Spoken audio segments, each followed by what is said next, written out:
All right, second attempt at this one. Wouldn't be a half gen we say this every week. God damn it. Uh, wouldn't be a half gen podcast if there wasn't a technical difficulty. We got about 2 minutes into the last one when we were like, "Hey, you know what? I'm gonna fix this real quick." And I'm still fixing stuff on the stream end, trying to get that perfectly aligned uh, camera with you guys. But we're good now. We're back. It's the Half Gen podcast. And we got a good amount, I think, to talk about this week. Um, Ross, do you want to start with what we've been playing, or do we want to start kind of talking about some of the stuff we worked on today? Let's talk about some of the stuff we worked on. Yeah. So Ross and I, prior to the show today, actually recorded 2 romps for you guys, where we confirmed that we are the only people still using that word. And we romped around 2 games, Loop Hero and Evil Genius 2. Both of those videos will be going up probably one late this week, one early next week. No like real set cadence on that stuff yet. Just kind of based on how quickly we can get them done, and games that we are very adamant about wanting to do that kind of coverage for. Yeah. And I see you, Nat. Thank you. Nat distracting me with a subscription. Just so you know, we do this live on Twitch every week. Twitch.tv/NightmareCV. I've actually been subbed for 27 days and never sent the message, I guess, because it's about to run out. So you might get another one in 6 days. Perfect. Whatever. I'll take it. So, Nat, you were asking before the show about Loop Hero, because that was the first game we went through. So I had talked a little bit in the past about Loop Hero, kind of getting into the nitty gritty of it. But Ross really got into it today. Like, after we recorded that video, Ross immediately bought the game. Yeah, and I couldn't stop playing it. This stuff works, I guess. Yeah, it's good because I mean, like, Loop Hero was a game that when it was released, I thought I would be interested in, because I found out that I love roguelites. But I never just took the time to actually look into it. So this was a great experience for me to actually play one of 2021's best games of the year that I can't stop playing. That's both early but factual. Yeah. That's not just saying because there's not any game. Like, games have been coming out, and Loop Hero is definitely. I kind of, like, a couple weeks ago, I know I was talking on the podcast. I think it was with Nat, and I was kind of saying I was having a little falling out with Loop Hero, I think, or it might have been with you, Ross. I don't remember, but I have been getting back into it this past week. I've kind of gone into it. I don't want to spoil what happens in the video. You guys should check it out. But I'm gonna say it was genuine. That was the real deal. We did something in that video that I had not done before, and it felt great. It's pretty hype. Yeah, there's a moment in that video that is like, my reaction is very real. It was super fun to record. Yeah, that was the most fun I've had doing one of those so far. So hold on. So we did Godfall. Godfall was the first one. Yeah. Can I help you, sir? You said Godfall, and it killed him. No. My friend makes questionable fashion choices every now and then, and I guess he dug out his sleeveless jean jacket and said he's bringing it back. So I called him a fish, and he replied with "fuck you" immediately. And I just started dying because he just had it ready. He knew what you were gonna say. He said he's throwing it out. But he sent me a picture looking very smug, like in his jean jacket, and I feel bad. It's definitely too small for him. But... Dude, true friends tell each other what they need to hear, and you told him what he needed to hear. Oh, that's really good. I'm not going to share it on stream because, that's kind of mean. Yeah, but I'm about to send you guys this photo because it's so funny. That's pretty good. So nobody wants the denim vest. Nobody wants that life. Denim vest is rough. You see, if JP, who it is, showed up in that denim vest when he was going to PAX East, you had all right to kidnap him.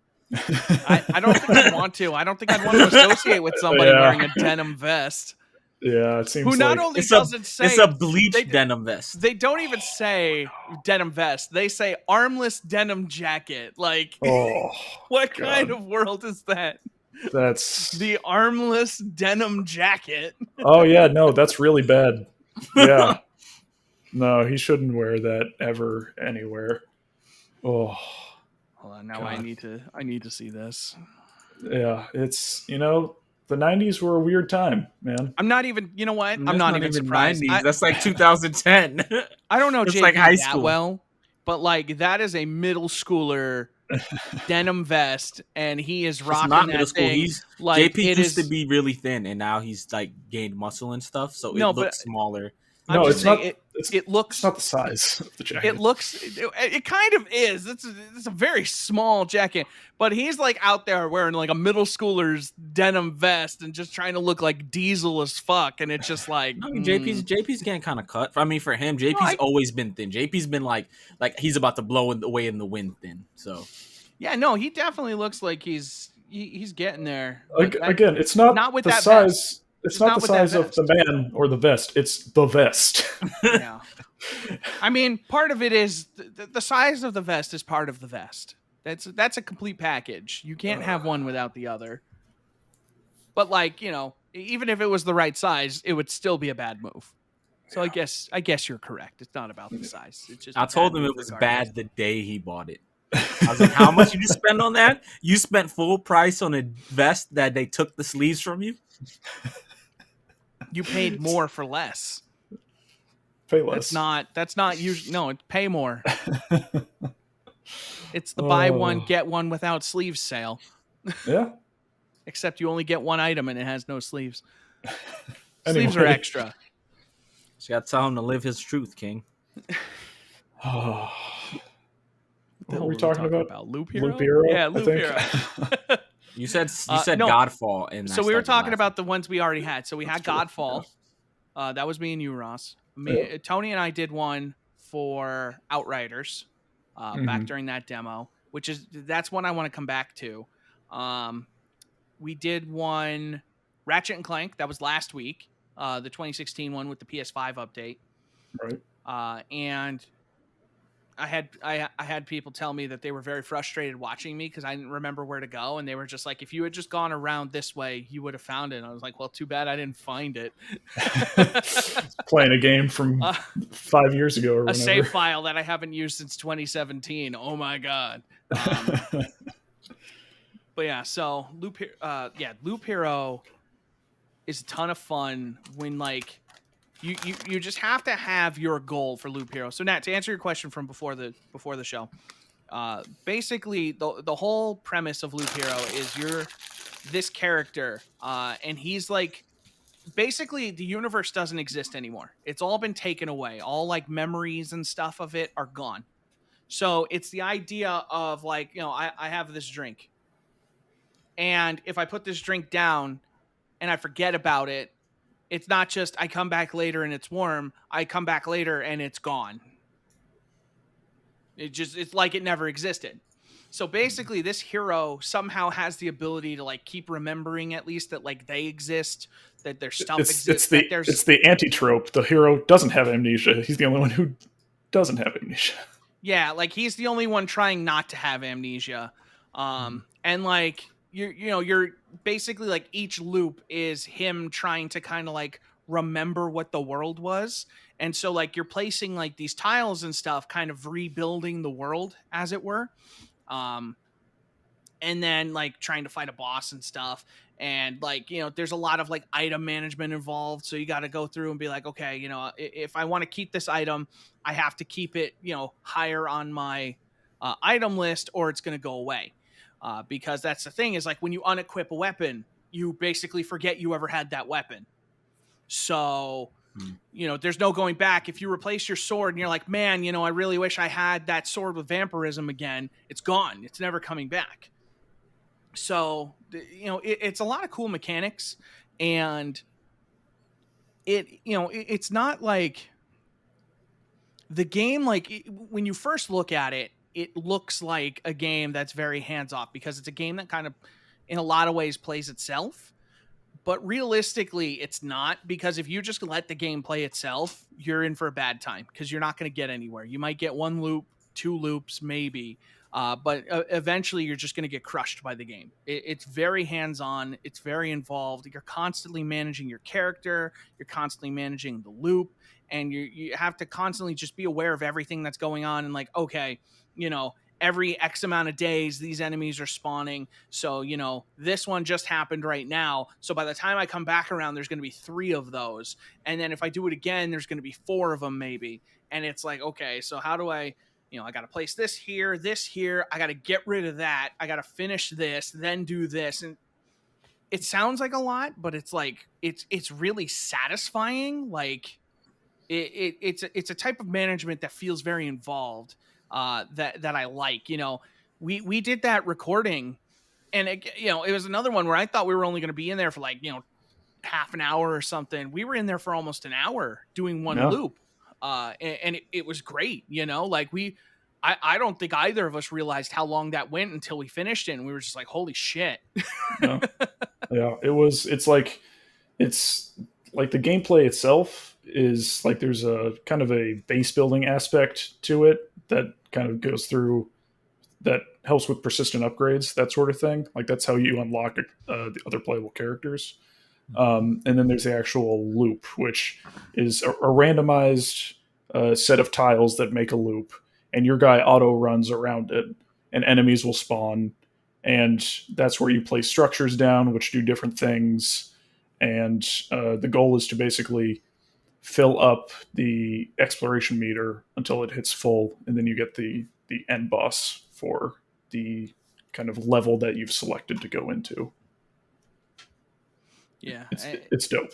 Yeah, it's. I feel like every year there's like one really great one of those, and a couple of years you had like a couple of years ago, what was it, like 2018 or 2019? You had like Risk of Rain, you had Slay the Spire. Those all came out at the same time. But like last year it was Hades. Sure feels like this year it's Loop Hero. Because it's very simple in design, and it's really not hard to get into. It's just like if you just set yourself reasonable expectations, be like, hey, I'm going to go into this loop and I'm just worried about getting resources. That's all I care about. I want to do this. Or if you want to play like, hey, I just want to test these new cards. I just want to see, because there's this card-based system for how you place the tiles. And so it's like, hey, I just want to see what this new stuff does. So I don't care what happens. I'm going to thin out my deck just so I can see what this does. Or I want to try a strategy, like, because there's strategy to it and how you place stuff. So you could go into a loop and just be like, hey, I want to see how these tiles are going to interact with each other if I build them in a certain way. Like I had a strategy that I saw like somebody else using for like how they build like rocks and mountains and stuff. And I was like, holy shit. Like I just was building them in lines. And then these people had like this crazy plan. They were like, okay, and then you do this, and you build the corners. And I was like, holy shit. Like that's a way smarter way to be doing this. And so I copied that shit like right away. No qualms. But it worked. And like the gear you get in each run is a lot more.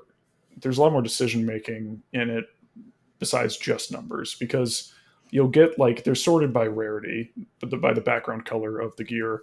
But like you'll get deep in, and then you'll get one with a gray common background, and it'll have the most damage out of any weapon you have, but you're giving up a lot of other perks like evasion chance and critical hit chance. So you kind of have to really, and once you equip it, like Chris said, the one you already had equipped is gone forever, so you can't switch out. So there's a lot of consideration to kind of balancing defense, and if you want to be tanky or if you want to be like a glass cannon type of deal, it's pretty good.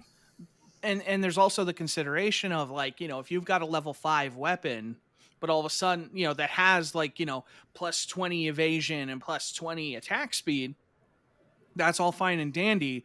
But if you get a gray sword that's level 10 and does almost double the damage, it's like, yeah, I'm going to lose evasion, but like, I'm going to kill stuff faster. So that's the other thing, is like you're balancing not just, you're constantly trying to build, But there are times where like you're kind of stockpiling items and it's like, okay, so if I'm going to replace this and now I'm not going to have the 20% evasion, now I'm going to swap out this ring because now evasion isn't a big deal. Maybe now vampirism is a bigger deal because I'm going to be dishing out more damage. So you're constantly like trying to hold on to items that you think will be good and then just be like, okay, I got to change my build on the fly. So like it is the type of game that you're constantly kind of thinking a loop ahead.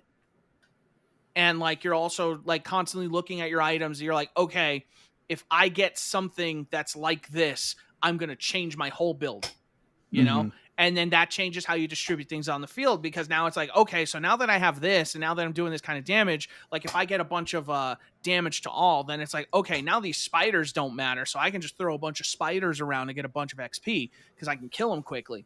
So, you know, there's a lot, and it's a game that like ramps up really well. It's very satisfying, and I'm really excited to get into more of that, because like I'm, you know, after that video, like I hit a really nice stride, and now I'm like super excited to kind of see what comes next. Yeah, for sure. I think you would like it a lot, Nat. I think it's a game that all three of us should be talking about come the end of the year. Or beginning of next year, technically, is how we do it now.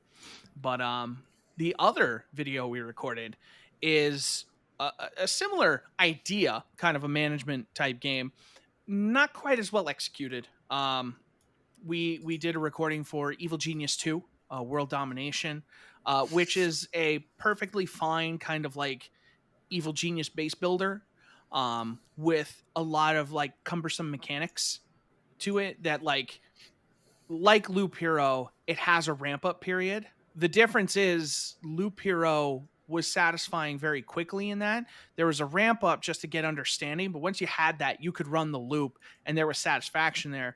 You know, Evil Genius kind of has like this slow ramp, and I'm up to like 8 hours now on this base, and it's just kind of like a lot of the aspects of it are very tedious.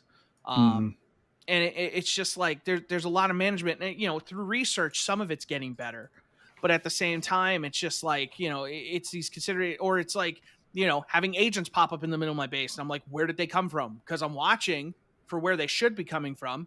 That's not where they came from. I hear somebody say like nobody can hide from Agent X, and I'm like, cool, I don't know what the hell that is. I don't see anything. Next thing I know, there's a guy walking out of my laboratory. I'm like, where the hell did you come from? So it's just a game that's very bad at communicating with the player. That's probably my biggest gripe. It's just it does a very poor job communicating to the player exactly what's happening in their evil lair, which is like the one thing you would think you'd have control over, is like communication in your lair. Because half the time it tells you, hey, there's a group of agents coming, and like it'll take them forever to show up. It's like they'll be here in 3 minutes. They're not there. So it's like, okay, the moment I go to the world map, they're going to pop up in my base somewhere. And sure as shit, you go to the world map, you come back, there's a bunch of agents walking around in your base and a bunch of people walking by like, huh, that's weird. And just letting them go. You guys have one job: protect the base. The base is your job. Get them out or kill them. But then, you know, you get in a fist fight with an agent, you lose 6 guys. Yeah. It's a true story. I lost like 30 people fighting those agents. The super powerful ones, I lost like 30 people fighting them. Yeah. They kicked my ass. Yeah, it just seems, kind of like you said, it seems like a lot of the quality of life stuff is locked behind upgrades, which makes it hard to get into initially. But I wonder what like once you have almost everything unlocked, I wonder how different that game feels. That's when I think we'll come back to. Yeah. I think we might have a second romp through Evil Genius 2. Yeah. We'll have a romp again. Yeah. Romp once more. Once upon a romp. Ugh. The romp is never done. Ross wants to go eat dinner so bad. He's like, fuck this. Man, I got tacos waiting for me.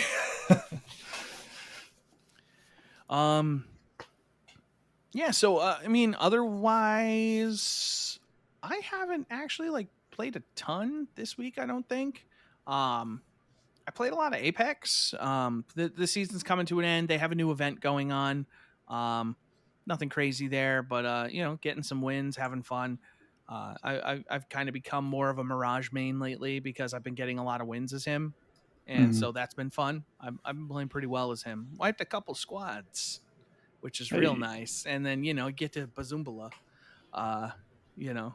Just every time he can't say bamboozle is just smile on my face. I'm still here. I just need to do something real quick. I just forgot something I forgot to do before I got here. Sure. Holy shit. And then a little bit of Destiny. Guardian Games started. I haven't interacted with it too much so far yet. It's Guardian Games. The Hunters are winning right now. Nobody is surprised. Good. Yeah, I think that's pretty much it for now. Let me just double check my Steam here and see if there's anything I missed. Oh my God. Stellaris. Oh, right. Stellaris had a new expansion. I haven't interacted with some of the new mechanic stuff, but it's this really cool expansion that changes the end game. And basically allows you to... So at the end of Stellaris, there's an end game threat. There's something that's coming to kind of wipe out civilization in your galaxy. With this new expansion, Nemesis, you have the ability to become the end game threat. So say there's this, synthetic life is coming through your system and they're gonna wipe everybody out. And you can join together, you can build a group army and be like, okay, I'm in charge of this Galactic Federation's army, and we're going to go and we're going to fight back these life forms or whatever. So you can do that.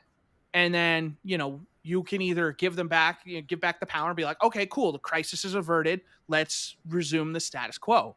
Or you could decide, actually, I kind of like being kind of the Galactic Emperor. So I'm going to disband the Galactic Federation as it is. And I'm going to build a Galactic Imperium, and you can serve or die. So then you kind of become the threat. So people either help you or are against you, So that's a really cool thing that I want to start getting into. Because the thing that Stellaris always does really well is they always tell a story in these multiplayer games that you're playing. So they're always building a narrative out of what you're doing. And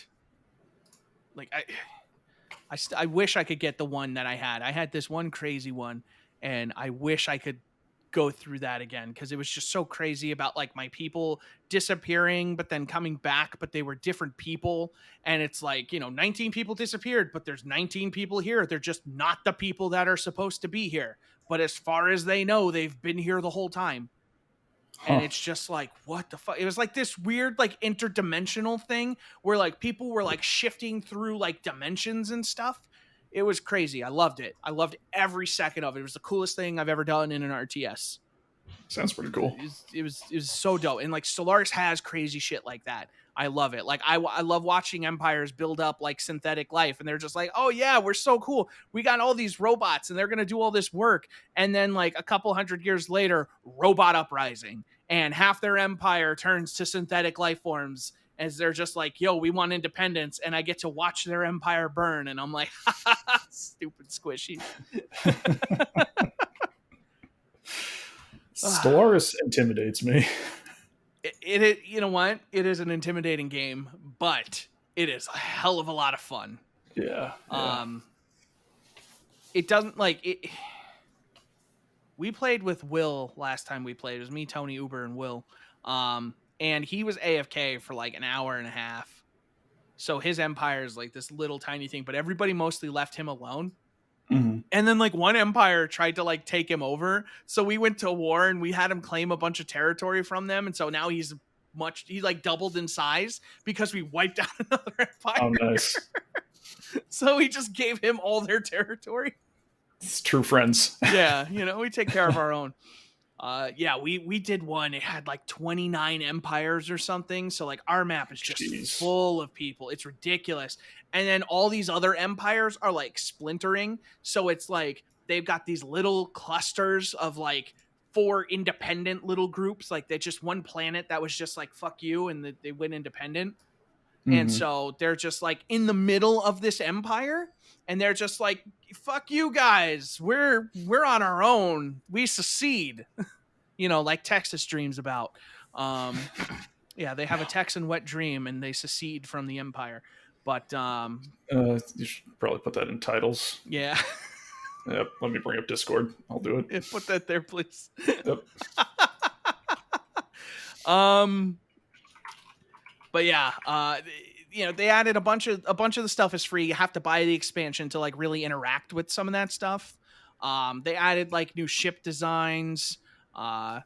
It's really cool. Stellaris continues to be a game that I don't put enough time into. But it's another game like Parkitect that when I do play it, it's just all I do. Mm-hmm. And so like if I'm playing Stellaris, it's like, okay, I'm playing Stellaris Thursday.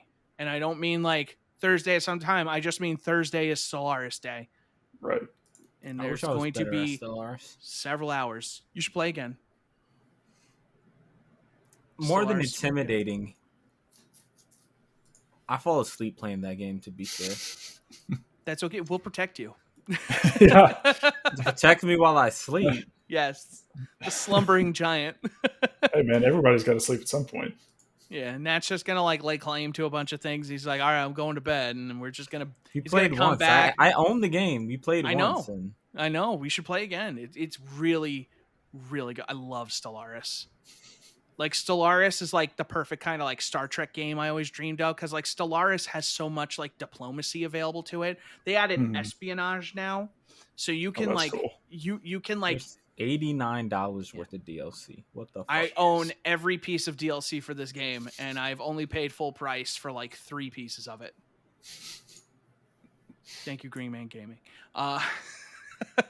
and Steam sales, but So now there's like you can acquire assets, which are like, figures of power in like an empire. So like sometimes it's just like a robot, who like works in a high up place, or it's like someone of another species in that empire who's like in a position of power, but they're pissed off, And so you use these assets, and you could be like, hey, I heard they were talking shit about you, even though they weren't. And so you can kind of break up friendships and stuff like that. You can steal technologies. What I'm trying to do to one of them is I'm trying to develop, like, I'm trying to arm insurgents. So I could just have like a group in their empire, just like start fighting them.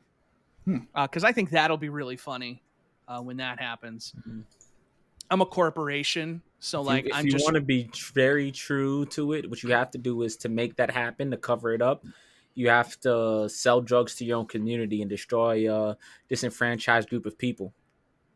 And then you could really be America. No. I didn't say America. That was a bar. I'm a business. Okay. I'm like Amazon. I mean, America is too. I'm out here to destroy the competition. That's about it. That was a bar. I seen Ross's face like, holy shit. I was just like, this is America. Oh man. Hey, at least in like 30 years, you'll have a very talented singer actor named Childish Gambino who will make a song about your planet. It's true. Yeah, he's pretty good too. He'll be a rock monster too, because my people are rock monsters. Oh, they're rock like monster Childish Gambino. That's cool. I forget. He's like Korg, Thor's rock friend. Hi, I'm Korg. Yeah, but more like floaty rock. Floaty rock. Yeah, like psychic rock. Kind of. Yeah. Okay. And they've got a really sassy like computer voice, and he just talks shit. We are like the life sucking type of corporation. We are literally, I should have just named my empire Amazon. And then, I could have named our leader like Big Daddy Bezos or something. I don't think your life organisms pee. So, you'd have to force them to pee in bottles. Oh my God. I gave them the best name because I couldn't think of a name. So they're the Honka-Chonkins. They're the Honka-Chonka people. And I got so pissed because there's this thing where different groups will develop different like ideologies, and one of these groups was like all about like the preservation of our people. So they wanted me to like abolish all kinds of slavery, or no, they were very like xenophilic or xenophile. I don't know how you would say it. Xenophobic? No, not xenophobes. They were pro xeno. Oh, They were yeah, xenophiles. yeah, xenophiles. I think that's right. Yeah, but I don't know what because it's xenophobic. But like I don't know what the opposite Xenophilic. of that. That's what I thought. Yeah. So they were all like, yeah, let's let people come into the empire and let's not have any slaves. And I'm like, cool. So I abolished slavery. And then this dude comes over, another corporation. He's just like, hey, we should have like, because everything's like based on what you are. And so we're corporations. So he's like, we should have an employee exchange program. And I'm like, okay, cool. Let's do that. Next thing I know, I get a notification. One of your founder species is on the slave market. And he's selling my people on the slave market. So I'm buying them back because as soon as I buy them, they're free. So I'm just going through and every time it says one of my people is for sale on the slave market, I just buy them so I can get them back. And I'm just like, this dude, and I figured out who it was. The second time he did it, I approved it again. I saw him go up. I'm like, this motherfucker. So I rescind it, and he's next. But but like, he's just selling my people on the slave trade. He's just like, yeah, let your people come to my empire. And he's selling them. Wow. And I'm like, this fucking game. Stellaris is a crazy game where you're buying your own people because you don't want them to live as slaves. There's a lot to unpack there. You're embracing the slave trade for the betterment of your people. Not putting that as a title. No, but it's like that's the game Stellaris is it's just shit like that. And it's yep, like nice face. Yeah. It's all in the context of Stellaris. Don't apply any other context to this. Yep, don't try to take out the soundbite of Chris saying all this stuff and then use it. Don't do it. Don't clip this. They're gonna do it. Don't clip this as another title. Stellaris is a dangerous game, but very fun. Nice. What else have you been playing, Ross? Entirely Marvel's Avengers. I've probably over the past week put like 30 or 40 hours into it. Yeah, that game, it's like I said, the gameplay in that game is incredibly fun and varied depending on who you're playing as. The activities surrounding that gameplay, it's improving. But it's still not all there. They are constantly making quality of life improvements. The new event, as of the time of this recording, launches tomorrow. The Tachyon Rift event, I think, or Tachyon Anomaly, which allows basically multiple people in multiplayer to play as the same character in the same mission. No, that's the Red Room, Harm Room stuff that's coming in May. Yeah, so the Tachyon Anomaly is coming out as of this recording tomorrow, April 22nd. You can play as 4 Hulks if you want. And then and they're adding like animated nameplates and stuff. A lot of it feels like kind of filler before kind of the bigger stuff happens.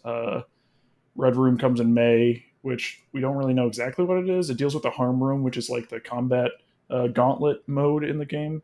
But May is also when they're starting to introduce MCU costumes into the game. So that'll be cool. But yeah, I've just spent most of my time just grinding characters up. I have Thor at max level and gear level. I have Kate Bishop at max level and like 1 away from max gear level. I just need to do some more dailies to get the resources to upgrade a piece of equipment. And then yeah, slowly working up all the others and just it's one of those games where it's just fun to play. So right now, at least, for me, it doesn't matter about the variety and content because I'm just kind of grinding and enjoying and kind of turning my brain off, kind of like when you're playing like Diablo or something, where have to like focus in too much, and you're just kind of going. It's just satisfying, and that's what that game is to me. So yeah, I'm going to continue playing it. It really it'll be interesting to see how late the Wakanda expansion comes out this year. There's speculation it's going to be around August or September, That would be which would my be guess. yeah, which would be good.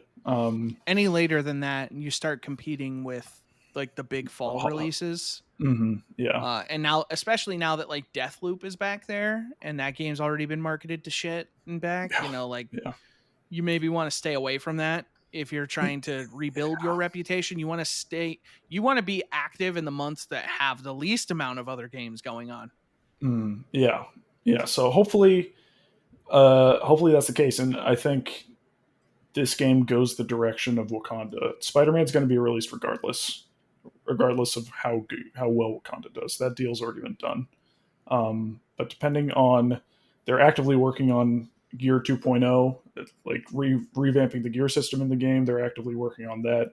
They're actively working on Omega level threat sectors, which are the end game content, the kind of raid stuff. They're actively working on that. It's just how fast they can get to that stuff, um, along with Wakanda, and that will kind of determine the future of the game. Um, and we'll see. I've lost a lot of superhero licensed games that I love due to mismanagement. So we'll see if it happens again or not. But I bought a friend of the site bought Zane the game. It's currently, I don't know if it is still on sale on the PlayStation Store, but it was on sale from 60 to like $25. So got that for him. He started playing the campaign, and he was actually really enjoying the campaign. So that was good to hear. But yeah, it's a game I'm going to continue playing. I'm going to continue ranking up characters, and it's just the cadence of content that comes out is going to be the big thing. I think both the Kate Bishop DLC and the Hawkeye DLC are both pretty short, like very short. And I think the launch of the game, they launched 6 to 8 months too early, and they spent all that time fixing bugs and making sure the game and fixing the game to run, basically. So I think that these first two DLCs I think were longer to start off with, but they had to truncate them because the time they were planning on using on those, they were working on fixing the game, and then they had to get stuff out.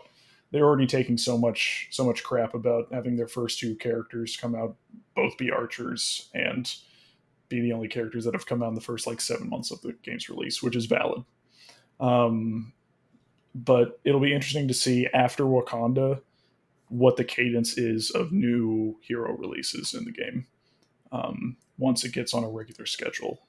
And actually, the creative director of Marvel's Avengers just left the studio and went back to Naughty Dog, where he was working before. Which, from what I've kind of gathered from just kind of chatter, it seemed like the creative director was really only involved in like part of the single player campaign. He was mostly involved in that and not the multiplayer side. So I don't think his departure means very much in terms of sweeping changes or anything like that for the game. But yeah, we'll see. We'll see. I know Chris and I are going to record a video about Avengers in the near future. And yeah, that's literally all I've been playing. And now Loop Hero. Yeah, that'll probably be for next week. Yeah, That'll 100%. give me a chance to get through more of the story mode, and maybe if I can wrap that up, then we can just jump into some of like the multiplayer stuff. Yeah, sure. I really wonder. I haven't played Marvel, but I really wonder how much assets of that shares with other Square Enix properties. Because I've been playing, I don't know, the Outsiders, and that has a lot of reused assets from Kingdom Hearts and whatever the last Final Fantasy was. I can never remember the name. 15. Wait, Yes. what do you mean by reused assets? Like the rocks textures are the same. Also, like the flash forward teleportation animation that the assassin has is the same as the main character from 15. I mean, the that might movement just is be different. because it's made in Unreal. But Because like it's not developed by Square; it's developed by Mhm. People Can Fly. no, but I'm saying I wonder how many of it is like how much of those assets do they share? Like, do they have open to like other subsidiaries and stuff? I It's just would been assume very little, to be completely honest, because I think this is more of like just a strictly publishing deal. This is more of like a funding deal, not necessarily like a tech deal. Because Square is just like People Can Fly made Outriders. They just went to Square for marketing and publishing. Mm. Yeah, I don't think that there would be any. I'm not just trying to shoot you down. I just don't think there would be any of that going on as part of that. Yeah, Yeah. and it'll be interesting to see the next earnings call from Square Enix, because the last time they had an earnings call, it had kind of been like right before or right after Avengers launched, and there was the news about the major loss that the game took in terms of development costs versus sales. But it'll be interesting to see at this point kind of where it's at, because everyone knows the PC population is terrible. Like, it averages a few hundred players a day. Consoles, I think there's definitely a fair amount more players, and I think there are some whales in terms of microtransactions. But we'll see. We'll see if it gets close to kind of breaking even. I think the game has a future, because I think it's only improved since launch, and they've become much more transparent with the developed Crystal Dynamics. Crystal Dynamics has become much more transparent with their communication. They're doing weekly update streams where they're talking about what's coming to the game and what they're working on. I think it's turned a corner. It's just, again, it all comes down to Wakanda and how good that is. It's adding a lot. It's adding new enemies. It's adding a new biome. It's adding obviously a new character, a new story. If that can be the Taken King for Avengers, I think the game will continue to rocket forward. I think, but They sure again, need it to be. time will tell. Yeah, no, 100%. It's make it or break it with Wakanda. They can keep putting out as many skins as they want, but they're not going to sustain the game long Yeah, term. no, It's like not a mobile game. I know that stuff is like high profitability, but at a certain point, even that's a cost when your player base is constantly dwindling. Like Yeah, that's not sustainable, yeah. So and people aren't going to come back to the game for a skin. yeah. Like So nobody's going to look at that and be like, "Oh, MCU skins. Well, I guess it's time to dust off Avengers." If you've written that game off, Unless they that's go not for the enough. gotcha market and they do the horny skins. they do. Luckily, it's That's not fair. a gotcha game. Oh, that would be real bad. But imagine they did all the stuff nobody wants. Like, yeah, they just keep doing everything opposite of what they should be doing. Yeah. Honestly, I could see the MCU people, or the MCU suits, bringing back lapsed players even for a little bit. Probably not long term, but I could see them bringing back for a little bit. It also depends on how good the skins are. Yeah. Crystal Dynamics has gotten a lot of flack for recolors and some of their art design choices for some of the more comic specific skins. So we shall see. imagine I'm sexy invested. Iron Man. He's in his Iron Man suit, but just has a bathing suit on top of it.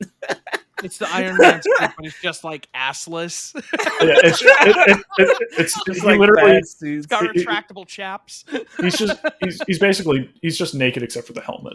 That's Like it. Business He's just got Hulk, the and he's cod piece literally and, like, the same thing, but he has on glasses and a tie. it's Iron Man, but it's like Borat's like one like suit, Yeah. the thing he Yes. wore with just two Yeah. That's what I'm straps, talking about. and like he's got the repulsors, and he's just like, hey, Yeah, But he's equally as hairy and stuff. Yeah, It's like yeah. disgusting. He's just normal Tony Stark, and like Normal guy Hawkeye. He just has on like some Banana Republic fit. I think that's Hawkeye in that game. Actually, Oh, that's man. just regular Hawkeye. Okay, sheesh. yeah. That's it. I really like that game. I want them to keep improving it so more people like it, so it lasts longer. Because I think the combat team knocked it out of the park. So yeah, I mean, love that Crystal game Dynamics- unapologetically. Crystal Dynamics has always had good gameplay. Yeah. It's just, part of me wonders is like, were they ever the right team for this? Because they don't have You a history know, of live service for games. for a live service game, because everybody likes the story, Yeah. which is the thing they've done. And like, as crazy as it might sound, I think if you launch the game with just a story mode, if you just sell it for $60 and it's like, here's this single player Avengers game, the game probably does better than if it was a live service game. I feel like I think everybody's trying to having get in that that live aspect, service game. having that aspect to it hurts it more than anything. Yeah, I mean, a big part of it is like, what's the game's identity? Like, it marketed itself as a live service game and loot and all that stuff, but it has a fleshed out single player campaign, and a lot of the multiplayer campaign is, or a lot of the multiplayer content is just like not quite there. So it's And it's that a was their mess. big selling point. Yeah, it's a mess. But yeah, I love it. Give it a shot. It's on sale right now for $25. You can get that on thing for like PlayStation nothing. Store. Yeah, and it's on PlayStation now if you have a subscription through like July 5th or whatever it is. So that's it. That's just shaking his head. He doesn't want to give it a chance. Not feeling I it. understand. I understand. Not really into much live service games. There hasn't been a live service game that's done it for me. Yeah, I get that. I don't know if Outriders classifies as a live service game. Not really. Nope. But it has live service aspects, and I don't like. That's the stuff I kind of like hate about it. If that makes sense. Outriders is more Borderlands than Destiny in that regard. Outriders is okay. It shouldn't take me an hour and change to log into the game. You're I right. should fix that. You're right. Yeah, there's been a lot of Nothing you technical said is hiccups with false. that game as well. Once I'm in the game, shooting stuff is fun. We should play Yeah. sometime because they fixed crossplay. They have crossplay. Yeah, I know. play. Yeah. I'm Me, down. you, Ross, Uber. Is it 4-player Shoot or some 3-player? Four. No, 3. 3. 3. Damn. We'll leave Uber out. That's fine. No Yeah, one cares no, about Uber anyway. Fuck him. Sheesh. I hope he's watching. Yeah, me too. JP's gonna be mad at me. If JP listens to this, he's gonna be like, you called me a fish and then agreed to play Outriders with somebody else. He's gonna be like, and you showed them my jean jacket. Does he get upset when we keep telling the story about PAX? Oh no, he doesn't No. care about that. I have a way more embarrassing story that I always tell about him. Too, one where he almost fell out of a taxi on the Jackie Robinson freeway because he was drunk and he wanted to get air, and another one where we were in Vegas and he got too drunk and got us kicked out of a MSI party where it's about to get a press edition of their high-end laptop. Oh, I didn't because I had to go take care of him. So he was getting Man. literally thrown out. It's priorities. I don't know. I might have gone for the laptop. Stay for the laptop. Yeah, stay for the laptop. That's I his can't business. do my guy like that. No, you're But right. now he has but- to hear about it every chance. Yeah. Yeah, as he should. God. Every one of those events has a story you can tell of the people you were with getting drunk. Every single one. And it's always a nightmare. Like mine when the year I met you with Malik and Mark when we left the World of Texan? Tanks party. Mm-hmm. I won't get into that too much here just because maybe if Malik is ever here one time, maybe I can get him to see if he remembers. He remembers that adventure. I have to have him and Mark on. Oh, that's a good story. You've been playing anything, Nat, other than Outriders or Outriders, 2K. I'm playing both of these games and I don't particularly like either of them. And So Borderlands. I mean, not Which one? Borderlands. Binding of Isaac. oh, happy. Oh, nice. Yeah. How do you like Repentance?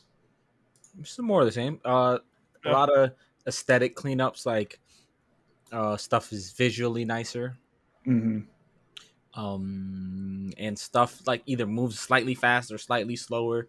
Like moving and stuff is slightly different. I mean, when you play that game as much as I have, it's like little changes really fuck with you Mm-hmm. because you're used to stuff just operating in this, then the other. But it's cool finding new items and seeing what stuff does. It's like that's like my favorite part, finding new synergies and stuff. Does it feel like a substantial amount of content that was put in there?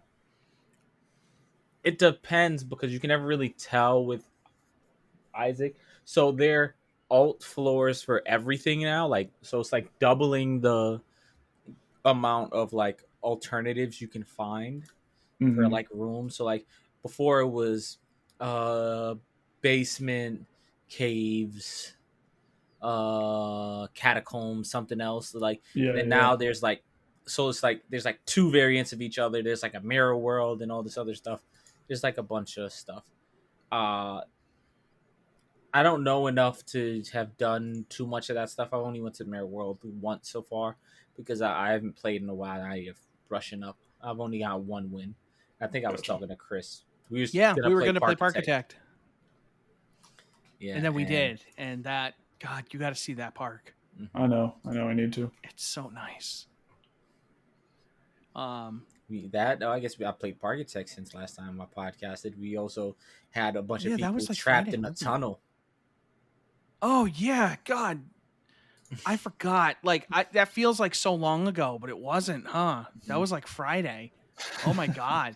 Not this Friday, but like yeah, the Friday before then, because I wasn't on last week's podcast. That's right. That's why we didn't talk about it. Okay, so it was as long ago as I thought. I thought for a second, I was like, wait a minute. Yeah, we had a bunch of people get stuck in like an employee tunnel. Like they kept like going down to go to a break room, and instead of going in, they just walked in circles or outside of it. And there was like 30 people down there. And we're just like, dudes. They were all exhausted, but walking a fucking marathon in a circle in a tunnel. Yeah, so they were just pissed off because they were tired. They wanted to take a break, but they wouldn't. So it's like basically we had a strike. Wow. But it was the most ineffective strike because it was underground in a tunnel. Yeah, like nobody saw it. You just hear the muffled in the back. Oh no, we won't go. Oh no. It was like, in a tunnel off of a secret path behind Promenade XL under this crazy like how do I describe it? Like Middle Eastern like car ride thing that goes 2 miles an hour. He built 2 more of those fucking car rides, and they are incredibly popular. I'm right now, what I'm doing right now, I'm moving faster than that ride does. Yeah. And I can charge still $5 a rider for the lamest fucking thing. Meanwhile, I'm building this not roller coaster thing. Nobody wants to touch it. I built like this other fucking thing. Like I'm trying to build this themed area because I found from Six Flags Great Adventure, I found El Toro. And so I made El Toro, and that roller coaster kicks ass. Yeah. And the problem is it's a little too extreme for some people, so it doesn't fill the queue like Night City, or now we've introduced Not Night City. I built another roller coaster like Not Night which City. Is like it's more of like a desert theme. It's like the polar opposite. So it's not Night City. It's the exact same ride though. So now I plopped it down. I said, that's the same fucking ride. It goes underground for a little bit. It's the same ride. It just goes lower. So we have bringing in the big bucks? And then we're going to make another one that's called Definitely Not Night City. We haven't figured out what that's going to be yet. But yeah, so I got El Toro, and I'm trying to build this whole themed area. Nobody wants to ride any of the rides. So then I put like some stupid 4D theater back there, and everybody's like, oh, that looks like fun. You forgot the whole hour we spent building Nitro and sprucing it up. And then so we started it up, and we tried to build Nitro, another Six Flags Great Adventure roller coaster, which is exceptionally good. And so we built it. We themed it. We did everything. We spent an hour working on this coaster. It was too extreme. No one would ride it. I made it free. No, it was free. And no one wanted to ride it. Nobody, not one fucking person got on that coaster because all of its stats were just like extreme. Not one fucking person would ride that ride. I did an advertising campaign on social media, on TV. I made it free. I was like, get on this goddamn roller coaster. And then we made a monorail. A very successful monorail. Very successful monorail. It might be That the is- most popular ride at the park, It's actually. very profitable as well. We realized that one of the stops wasn't working like 2 hours after we built it. So we had to stop it. We had to close it so we could fix it. But now the monorail is in full working order. So now everybody can get to El Toro. Oh, Please ride El Toro. nice. El Toro is fucking dope. I love that roller coaster. It is like maybe the best wooden roller coaster I've ever been in. Next time we play it, I got to build Thunderbolt. Thunderbolt's from Six Flags New England. That was the first big roller coaster I ever went on. And I That's remember because it was with my mom and dad and my sister, and she rode it and she cried. Your sister And or your mom? yes, no, my sister. She I'd cried. cry. And then so she didn't ride roller coasters for a long time. She got over it though. We're proud of her. She got over it. She was also very young. She was like fucking just enough to ride. And so she did not. Well, I don't think it's an like age thing. I think it's a height thing. Well, that too, but I'm just saying, like she was. So she's she not was very a tall she's not very 5-year-old. She tall could at probably all. still No. get on. Yeah, She's not yeah. very tall at all. So like, didn't trust me? It's, It made sense. Man, it hurt. I outgrew the McDonald's play place freaking height limit by the time I was like 8. Couldn't play with my friends. It's a real Big bummer. oof. Yeah, I don't want to say the same, but pretty close. yeah.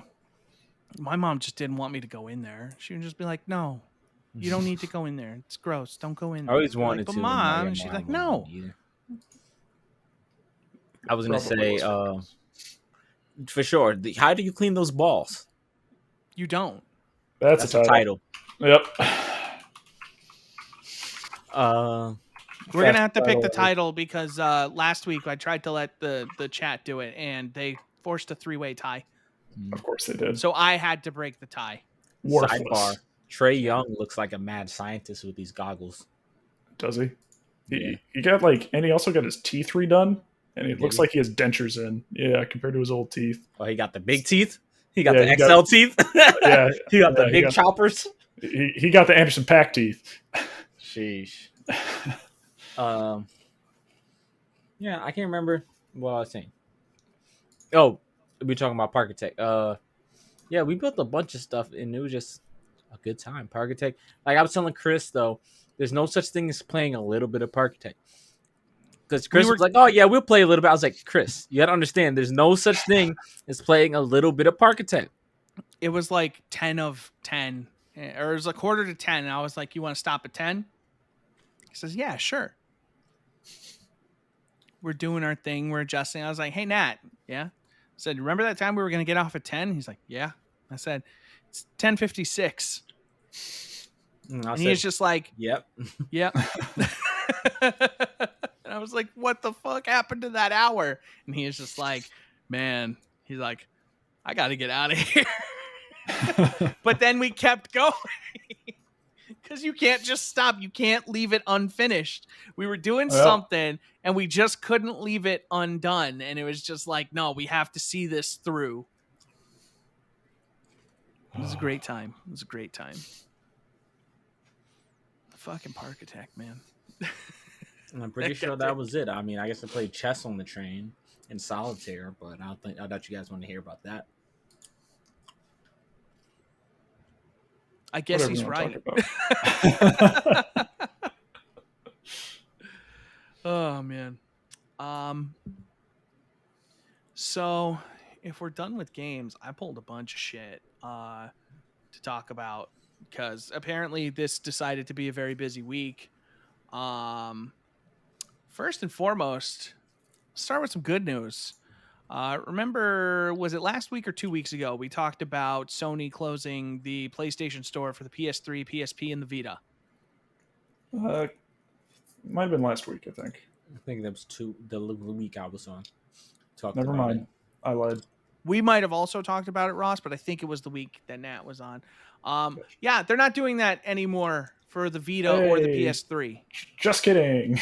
The just wanna PSP say. is still doing it. Sony owned it. Jim Ryan put out a thing and basically said it won't load for some reason.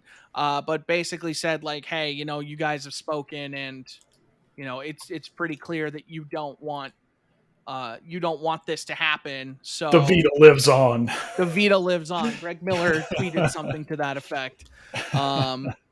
But I want to say this is like normal cases. Bullying is bad, but no, fucking bully corporations into being responsible with their products. Fuck Oh, that. fair The enough. same way the same way people bullied Xbox into not raising Xbox Live. Let's keep doing this. I mean, there's nothing wrong with what's happening. We're helping game preservation. We're keeping games available for people, and we stopped Xbox No, Live. but if it was just people saying, "Oh, let's not like, come on, guys, don't do something shitty," it wouldn't have worked. But no, you had to literally bully corporations to do the right thing. Because it's okay to bully a corporation. That's just an entity.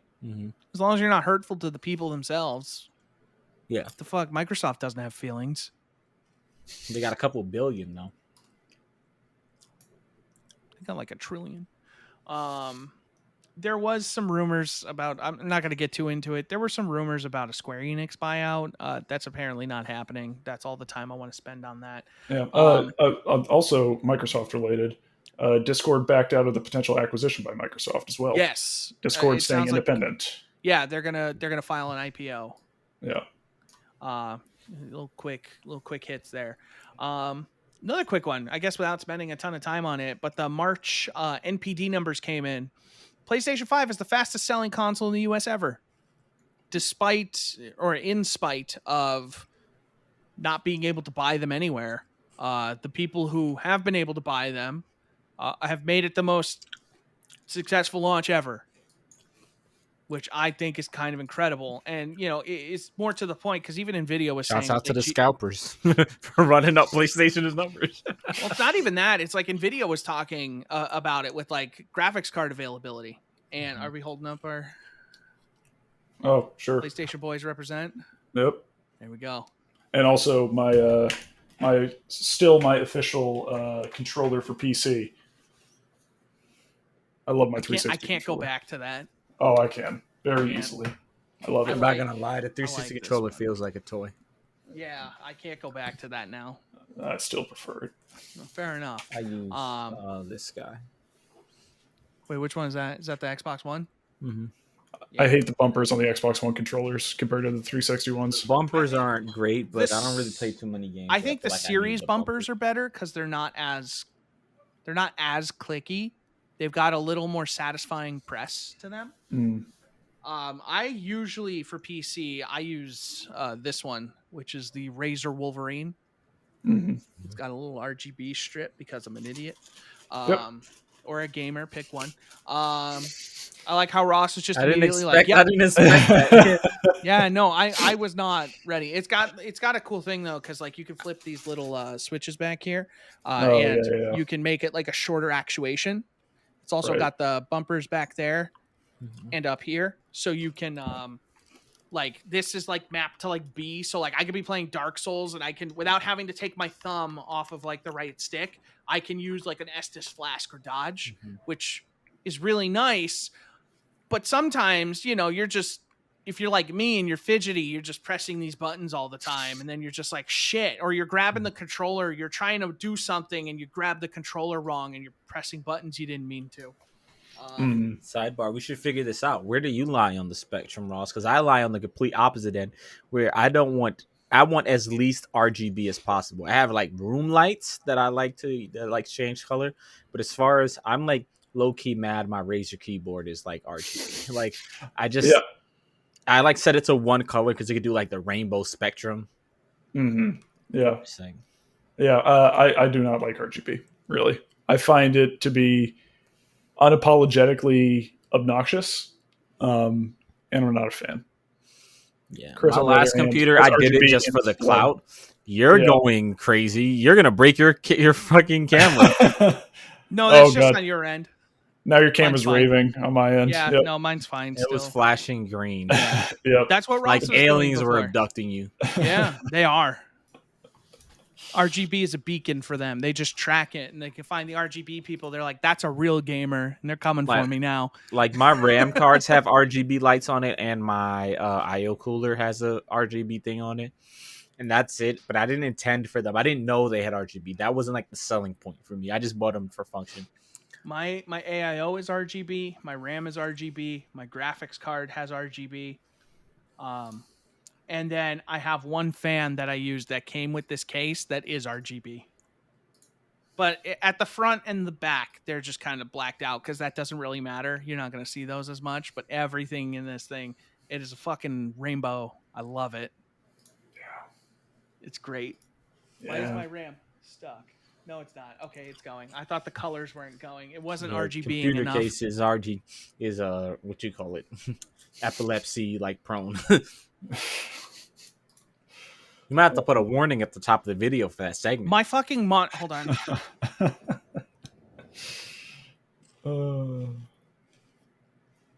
My monitor has RGB. That wasn't on purpose. It does that on its own. I didn't choose it because of that. It just worked out that way. Yeah. My fucking monitor is RGB. Let's go. You know what sucks? I literally tried to go no RGB because if I could, I would hide my computer in the closet. Like, I don't want to see it. Almost all high-end components, you're almost have to pay more to not get RGB at this point. Yeah. That's just the fact of life at this point. My 2070 Super, like the gigabyte logo is RGB, and I'm like, come on. Yeah, my EVGA one is RGB. That's I mean, that's par for the course at this point. They're gonna just do that. 2 battle royales this past week hit 100 million players overall. First it was Apex Legends, and then it was Warzone not too far after. So as much as the battle royale genre might be dying to newcomers, like new battle royale games, it sure is thriving with the 4 that are already really good. I think it's safe to say at this point the battle royale, I would almost say, if anything, PUBG would be the one to fall out of the... Like, PUBG is still very popular and still has a lot of players, but I feel like that would be the one I would kind of bump out of the upper echelon, because right now I would think it's Fortnite, Warzone, and Apex, because that's where the people seem to be talking the most right now. Yeah, I definitely hear the least about PUBG anymore. Yeah. Warzone just had a big event today. They nuked Verdansk, which is pretty exciting. I watched that. That was really cool. Part of me wants to play more Warzone, but that's like, I watch people who are good at Warzone, and I have to keep reminding myself of, like, I'm not that good. That's not me. But you could get good. I could, or I could just keep playing Apex, where I'm already okay. Here's the thing. You roll the dice in Warzone. Most people fucking suck. And then you run into maybe one team that's, like, good. Are we going to play Warzone? I got a new hard drive. I'll install it on there. You know what the problem is with Warzone? It's too fucking big. Like, it is really, it's like ridiculous. 80 fucking gigs. And then every day you have to download like 2 more gigs of bullshit. That's why I bought another 2 terabytes, baby. It might take up more. It might take up one of those terabytes. It takes up a whole PS4 from launch. Yeah, it's crazy. I was gonna say that I think I was telling you guys yesterday. One of my friends was streaming, and I checked in to see what he was doing. And I was like, man, he's bad at this game. And it's denim jacket. Good. No, it was not. JP doesn't stream. JP is very computer illiterate. Are we gonna play it again though? Now you gotta let me know if we're gonna play Warzone. Because I'm down to play that with you. I think the ship is I had fun sailed playing on that Warzone for me.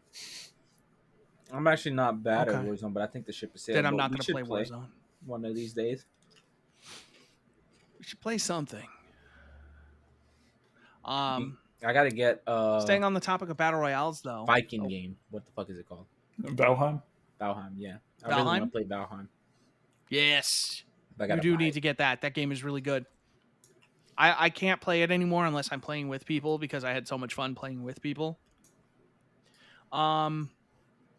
Apex Season 9 got details officially announced. They dropped this 8.5-minute long animated trailer that was incredibly cool.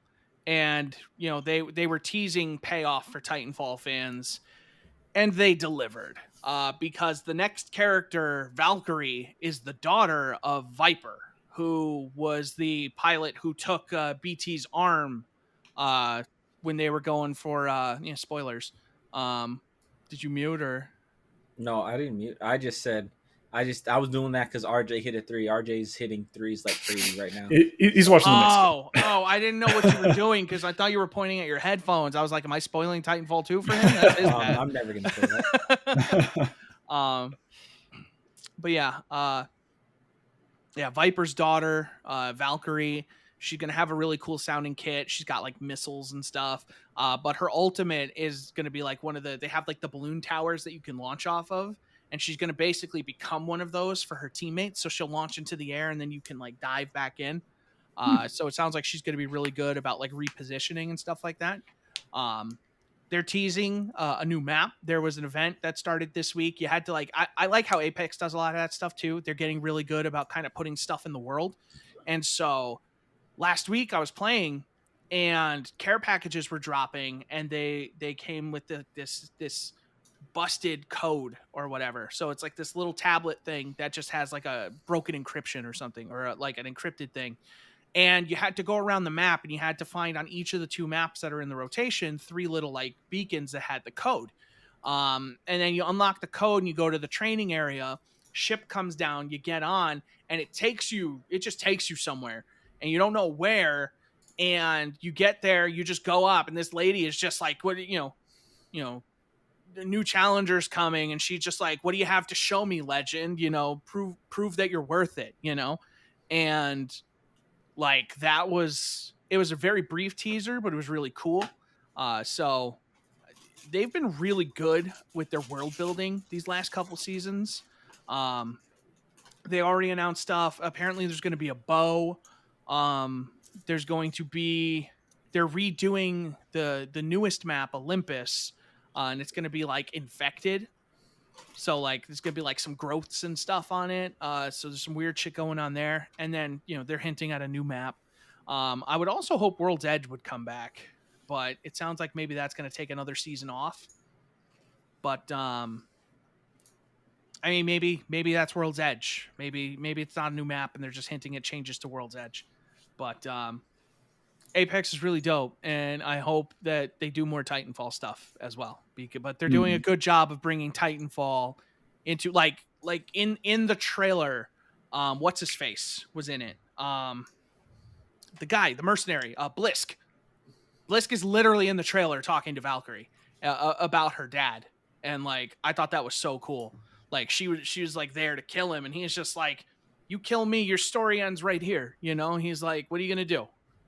And she ends up taking the Apex card, and she's like, my call sign is Valkyrie. And then like one of the characters in the game, Rampart, is like modifying the Titan so she can get her shit. Like they play this great music, and she just like, she's holding a helmet in her hands, and I'm just like, yo, I am ready. I'm ready for Titanfall. Yeah. It's, Valkyrie might be one of the coolest words ever. It's just a cool sounding word. Also, by association, Valkyria, also a very good word. As Variation your on revolution. Valkyrie. Yeah. Not a revolution, no. More of a chronicle. Well played. I hear that's a good podcast. I get, huh? Chronicle. Yep. I just it was added on. No, Well played. yeah, well played. That is a flawless execution on the shameless plug. For Chronicle. Chronicles. What is it? A Tale of like Ratchet Stories? Or something like that? Ratchet Stories. I don't remember the tagline. Wild and Ratchet Stories. Thank you. I knew Ratchet was in there somewhere. It always is. It always is. It's always about Ratchet. I'll make this one another quick one. Amazon was working on a Lord of the Rings MMO, but apparently they're not anymore. Not anymore. One of the companies they were working with is now owned by Tencent, I believe. And there was like, What else is new? Yeah. So apparently, like they had Amazon was co-developing it as part of this, but I guess like there was something going on where They were just like, hey, this isn't working out. And so Amazon just dropped it. So now Tencent could theoretically go to another developer and be like, hey, help us finish this game. Because I think they had the license. Yeah, so Athlon Games is the actual people who signed the agreement with Middle-earth Enterprises. Amazon was just doing a lot of the legwork with their in-house development, but I guess they were just like, hey, let's cut our losses and get out of this. So yeah, so that's a weird thing. I know a good chunk of people who are actually very excited for that game. So that's kind of a shame to see that, kind of shake out the way it did. Speaking of things shaking out the way they did, Papa Jeff from the Overwatch team is no longer Jeff from the Overwatch team. He is now formerly Jeff of the Overwatch team. The director formerly known as Jeff. Jeff Kaplan has left Blizzard, which is a damn shame because he was such a charming individual. And any game development is a group effort, but his positivity around that game was a huge contributing factor, I believe, to its success. And his openness with the community and staying involved with them. That was not a meme because it was stupid or funny. That was a meme because it was endearing. Hey, it's Jeff from the Overwatch team. People liked that. So that's kind of a shame as Blizzard continues to hemorrhage talent at every level. And I'm not saying that Overwatch can't be left in capable hands. Apparently, it's now being helmed by Aaron Keller, who was a founding member of the Overwatch team. He is now taking over as the game director. I mean, Jeff Kaplan worked on WoW when WoW was new. Like, he was part of the team that made WoW. Yeah, he was one of the... You don't just replace that. Did he say where he's going? I missed that. If that here was the statement from Jeff. This is such a stupid thing on my part, but like I don't know if he just typed it, but like everything, like all the I's are lowercase and stuff, and it kind of, I hate that they didn't go through and fix that because I'm just like, what, do you not care?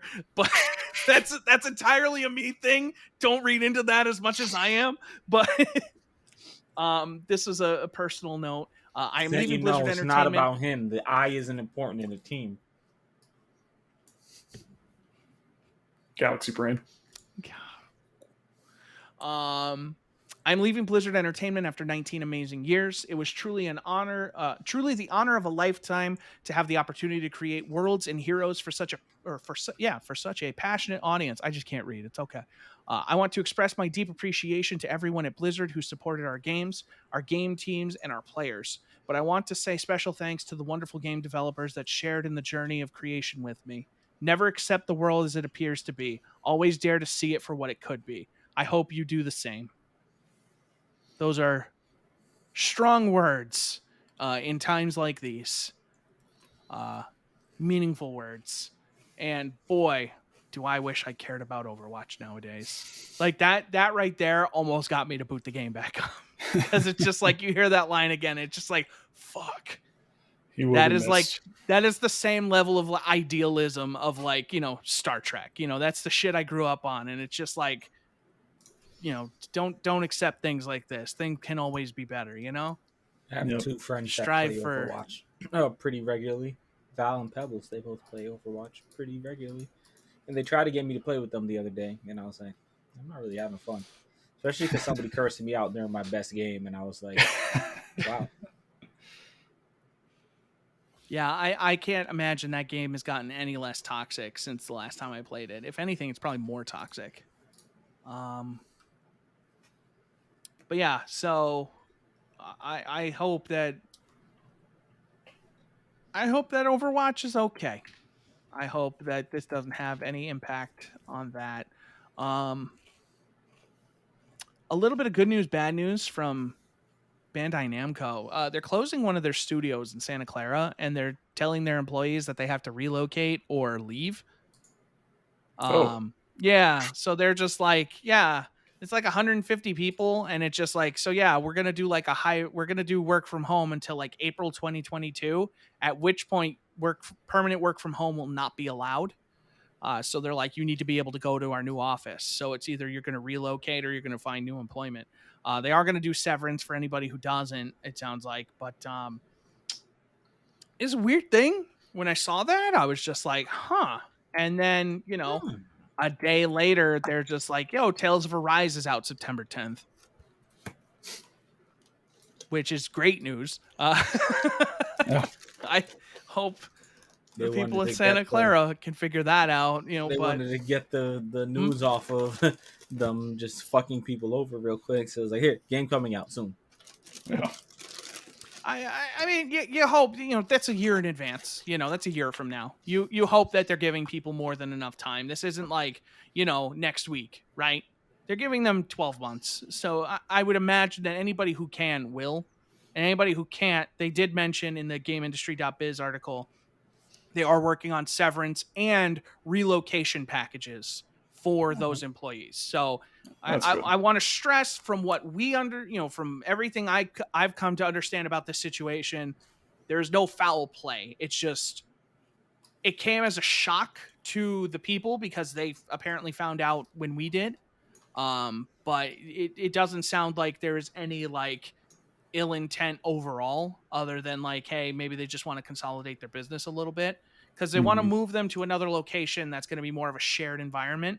I think they just don't want to have two buildings in California if they can avoid it. Yeah, it makes sense. Which, fair enough. But yeah, so that should all hopefully work itself out and work out for everyone involved. But yeah, I am super excited for Tales of Arise. They launched another trailer today. That game, I was a Tales fan, but I was never a huge one. I'd never finished one of those games until Berseria. That was the first one that I really felt like had like a cast and a story that, You didn't finish Vesperia back in the day? I thought you fucking did. hate Vesperia. I thought you used to like it. That game is trash. I played more of it in the definitive edition, and that game is awful. Let me The tell only you. one I've ever beaten to completion was Tales of Symphonia on GameCube, which was super I was good. gonna say I got pretty far in Tales of Symphonia. I've seen, growing up, I watched my sister beat Tales of the Abyss. That's her favorite, I think. That's a lot of people's favorite. Yeah. I saw some Symphonia. I played Graces almost to the end, but Tales always has this issue where it gets towards the end of the game and it's just like a slog to get to the actual end. And Graces I felt like really bad about that. And I was just like, look, I could turn this game to easy and just go through, but I was like, it's still taking so much time to just get through this shit, do this puzzle, fight these things. I was like, you know what? I'm done. I got everything I needed out of this. I played Exilia, liked Exilia to a point, but kind of fell off when I realized I wasn't like super crazy about the cast. I immediately bumped off of Zestria or Zestria. I don't know how you say it. I think it's Zestria. Immediately bumped off of that one, or bounced off of that one. Not a fan. I never played Exilia 2. And then Berseria, just like that first trailer when they showed it, that game just had me hooked. And I loved that cast was great. I loved the story of like kind of playing as the bad guys, like knowing that like you are the bad guys. And even though the people you've been fighting all the time end up being the bad guys, you never stop owning that you are also the bad guys. Like, because like at the end of those games, it's usually like, okay, well, you're going to become the hero. But it's like, no, at the end of the day, I'm still an assassin. I'm still a fucking pirate. I'm still an escaped prisoner or whatever. And those people own their shit. And they're all cool with each other, but they don't give a fuck. They save the world because it was a side effect, not because they wanted to, And I really like that. I think that's far and away the best Tales game. From my experience, from what I have seen and have played, that is far and away the best one. And I hope Arise follows in that trend. They did. I missed it, I guess, the first time. They're now running that in Unreal 4. So that is the first Tales game running in Unreal Engine 4. So that should be neat. They also did confirm current generation versions of it now. So PS5 and Xbox Series consoles. In addition to confirming PC. That's all going to be September 10th in the US. I think this is also the first time. I think it's the 9th in Japan, but this is the first time where it's going to be more or less a global launch. Because even Berseria was a couple months after the Japanese launch. That's cool. So yeah, that's exciting. I love that these games are coming day and date. And I know Square Enix had that thing after like Kingdom Hearts where they were like, maybe we won't do that anymore. But like, these games should come out at the same time worldwide. Yeah. I'm super pumped for this game. I can't wait. I cannot wait for this Tales game. I'm going to play the shit out of it. They have fully won me over. I don't want to talk about the Days Gone thing. Days Gone, former writer, director, said some really dumb shit. I'm working on something for that. I'm bringing back a long dormant thing for that. But guy said some really dumb shit. Just some really, really dumb shit. I guess let's do Nintendo, and then we'll do 2 Microsoft things, and we'll be done. Nintendo, apparently this was like over a week ago, and we missed it, says they're going to be focusing more on new game series going forward. I did miss that. Yeah. This was apparently from April 12th. So their president, Shintaro Furukawa, I think I said that right. I think so. Said in an interview with Nikkei, I think is how you would say that. And it was translated by Video Game Chronicles. That creating new series and developing new entries in well-known Nintendo IP is what Switch needs to remain competitive. This is the quote. With the expansion of time spent at home, the range of entertainment as an object of consumption is expanding. Games are not a necessity of life. In order for customers to choose games in their finite time, they have to be interesting. Competition is tough, and I am not optimistic. I myself am looking at and studying various forms of entertainment. In the future, we will focus on creating new game series as well as long sellers such as Mario and Zelda. No, not a single mention of Metroid in that sentence, which Metroid doesn't sell, Chris. Don't think I didn't notice. If you cared, it would. If you didn't release one once every decade. But yeah, I think that's exciting. Nintendo has said before in the past that they want to focus on new IP, and we haven't seen a ton from that except for like Splatoon. So I would be very interested to see them kind of get creative again, not just with their existing series, though of course we're going to see a new Mario game. We're going to see a new Zelda. I think Mario Kart 8 recently became like the best-selling racing game of all time or something. I think it's still like in the top 10 in sales every week on Switch, even though I feel like every Switch has it already. Like they're never going to make Mario Kart 9 because like, why would you?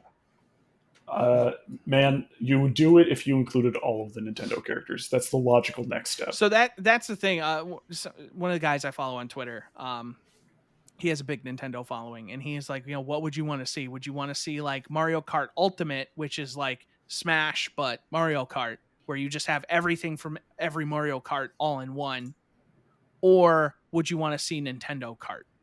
Nintendo Kart. They already started it with 8 and putting Link in the game.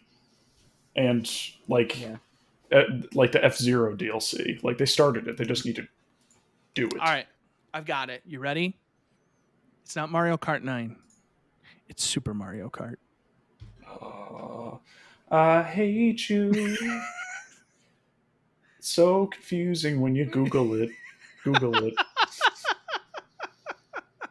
You know what I wish they would do with Mario Kart? Not that. I mean, I don't care. I actually don't mind that, to be honest. It's like iPad. Just stop. What would you Uh, like them to do? I would like for them to just like make racing easier. Like, I feel like I hate that, like, if I want to do like a couple races, you can't like build your own cup. If they had like a choose your own cup kind of thing and you could put together a cup, because sometimes you want to race like 1-2 tracks, and not race like the fucking death track that's at the end. Because it's I always get one that. shitty track in there that's like just gonna fuck you over, and you just that's what I would really like. Or if Eight you're had me, multiple. they're all gonna fuck you over. Nah, man, I just want Which is why I like don't play Mario Kart. I just anymore. want like to do like I love drifting in Mario Kart. I just want the drift courses. Like there's like the Yoshi track or whatever. I could drift that whole track without stopping. Yeah, I love I'm that with you, track. man. It's a good track. I despise game. Rainbow Road. Just fucking. Yo, Mario Kart 8 has like 2 or 3 versions of it. It's crazy. They're all They might bad. have 4. They're all great. They're cool. I'm just not Crazy having how they fun all on them suck because I equally. can't really drift it. Like, I like tracks I can drift. And Rainbow Road is not the drifty track. Like, it's like the focus in or die. It's great. It's great. Mostly it's great because it annoys people. It's great because Ross always wins. It's not true. You're right. Sometimes he comes in second. That's true. But he still wins the cup. Hey, you gotta do what you gotta do. Then he kicks my ass in Mario Kart, and he won't play my games though. What was that other game we were talking about like a week ago or something? That I was like, oh yeah, I won't. Oh, Smash. I think we were talking about Smash, and I was like, yeah, I won't play that anymore. Yeah. And I was Even like, though we're the you Bash kicked my Brothers. ass. Yeah, I can't. I don't like Smash. Maybe someday, but not right. Master Chief, that's the make or break. Master Chief, maybe Doom Guy. Maybe Doom Guy pulls me back in, but like Master Chief, I'll buy Smash. There you go, Nintendo. The ball is in your court. You put Master Chief in Smash, I'll buy it again. I'll buy your fucking pass. God damn it.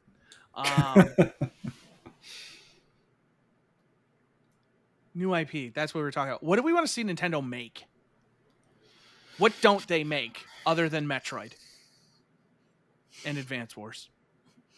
I want them to bring back all the Mario sports games, which they're doing with golf, but like Super Mario Strikers and like. I feel like they put sports games out frequently. I just feel like I don't think they want to like. What's the last Mario sports game they put out? The soccer one. Aces. Tennis Aces. Aces. They put out Aces as well. Yeah.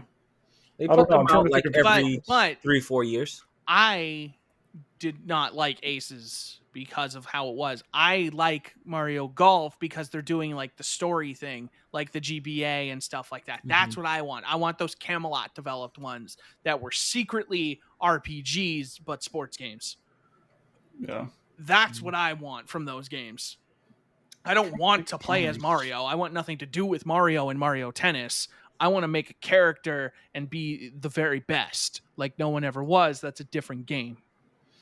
Yeah, I mean, it's like at some point, it's like Nintendo stay in their lane. Like I was thinking, like a Sony game, like a story-driven third-person action game, but they're not really story people. I feel like Nintendo's strong suit is like building worlds and making stuff you want to dive deeper in. If I don't necessarily want to say RPGs, but if they did more stuff where it's like more expansive worlds that people could just dive into, like I'm here for all of it because they do such a good job of like making stuff just immersive and like this world has its own rules and they just make them like very charming. They have like the nice balance of it where I feel like that's what Monolith Soft does for them with the Xenoblade games.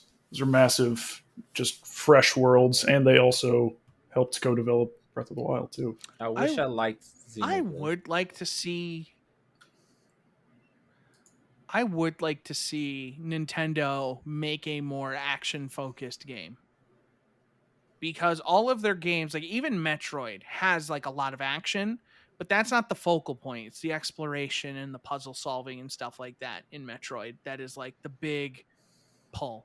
I would like to see Nintendo develop an action game. Just kind of like Bayonetta.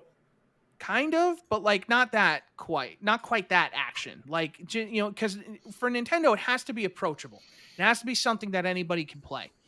I would just like to see them make like a very just satisfying kind of action game, whether it's open world or whether it's linear. I would like to see them make something like very stylized, because I feel like that's always their MO, is whatever they make is very stylized. I would like to see Nintendo kind of get out of their shell, and like, no pun intended. But like, make something futuristic, but not like, I'm not even talking like Metroid futuristic, not like spacey, but like almost like a cyberpunk type thing. Like just like, like neon lights, crazy lighting and art and shit like that. And just have a very like stylish, not Bayonetta, but like a nice, like stylish action game. That's like, so like something that's very different from what they normally do. Mm-hmm. And I'm not saying to just make like, don't just make a Sony game, don't just make like Horizon or something like that, but make something that like, when people watch the trailers, they're just like, holy shit, like that's Nintendo, because Nintendo doesn't make those games. Platinum makes those games for Nintendo, or somebody else makes those games, but Nintendo doesn't make those games. I would like to see that. I would like to see what they would do with like a real, like pure action focused game. It can still have puzzles. It can still have those like elements that those other games have. But instead of that being the focal point, let the action be the focal point and make just like a really satisfying like combat system. Something that's like easy to pick up, something that's, tough to master, but something that when you get like the flow going, it just feels right. I feel like they're more than capable. Oh yeah. That's what I would like to see. It's just really good action game from Nintendo. I'm down. And whether it's first person or third person or whatever. But honestly, I think if you're Nintendo, fuck it, you don't even need a new game series. You got like fucking F-Zero just waiting to come back. You've got Advance Wars. You have dormant franchises that can come back. Why not tap into some of those? Make a Captain Falcon game. Make a Captain Falcon game. That's your action game. Yep. Third person. Falcon punch people all day, just like in Smash. You just need it. Look at Nat's face. No, it's like Captain Falcon. No, one of the Hawks players it's the next game again. He's cut Taj Gibson's eye. Oh. With like, he just like put his thumb in his eye and like swung it out and like cut his eye. Oh shit. That's bad. That'll fuck you up. 2 pieces of Microsoft news to kind of end the day on. Microsoft is testing cloud gaming for Windows 10 PC, Apple phones, and tablets. It's a limited beta right now for Game Pass Ultimate members. But you'll be able, it's active now for the people who have it. You'll be able to stream Xbox games to your PC. Cool. So, if you, or your, through your browser on like an iPhone or something like that, I think that's cool. xCloud is a cool service, but has a big latency problem. And I would hope that PC streaming, like with a wired connection, might fix that. Because I played the mobile beta and I tried to play Destiny, and I wouldn't call anything I did in that playing Destiny, because boy, did it not work. That's too bad. I'm not the only person who has that opinion. That's not the only game that had that problem. A lot of people had problems with Halo and stuff. I actually played Crackdown 3 on that, had no issues. But like first-person shooters, forget about it.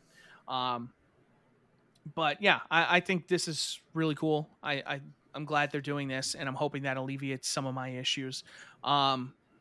Also, this was a cool thing they announced today. So online multiplayer for free-to-play games no longer requires gold. But they also have like 50 free-to-play games that are just free for people to play. Like, and some of these are games I paid for. But now they're just kind of giving them away. I don't know if you guys want me to go through the list or just kind of name a couple. Like two human, still free. That is playable. So I guess the online still works on that. It doesn't make any sense. Ross, we have to. Oh no. We have to do it. I'm trying to look for like games that cost money. Like Resident Evil Revelations 2.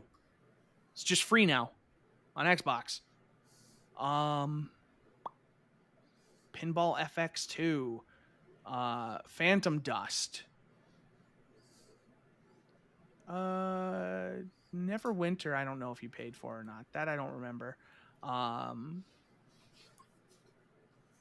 don't remember Happy Wars, but I've heard of that. Family Wars Game Night. I can remember. Happy Wars is the Fat Princess like clone. Okay. Dungeon Defenders 2. Dead or Alive 6. Dead or Alive 5. Darwin Project. I think that was free anyway. Cross Out. That might have also, I don't know. Crackdown 2. And Crackdown. Both Crackdown games are just free now. You can just play them. And you can play them online for free. They will give you the game, and they will let you play them online. Brawlhalla, Armored Warfare, Aegis Wing. We played that, right, Ross? You remember that? Fun one. Yeah. Yeah, that's free now. Nice. Aegis Wing was like the first one I looked at, and I was like, I remember that game. I paid for that. I was like, that's just a fucking free game now. But yeah, there's a bunch of shit.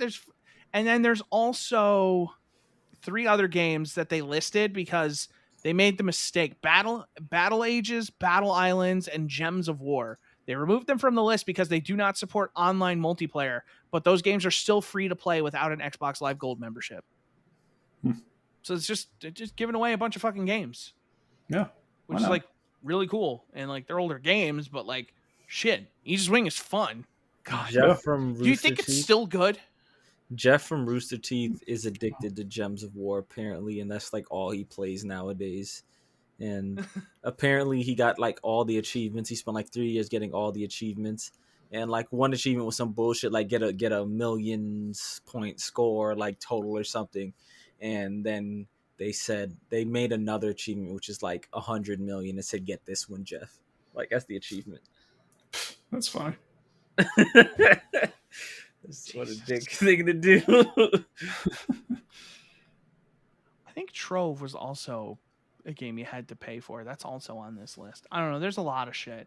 But yeah, I thought that was really cool. And finally, like, you know, the important part of this really, games like Apex, games like DC Universe Online, Destiny 2, Fortnite, you don't need to have Xbox Live Gold to play those games anymore, which is huge, you know?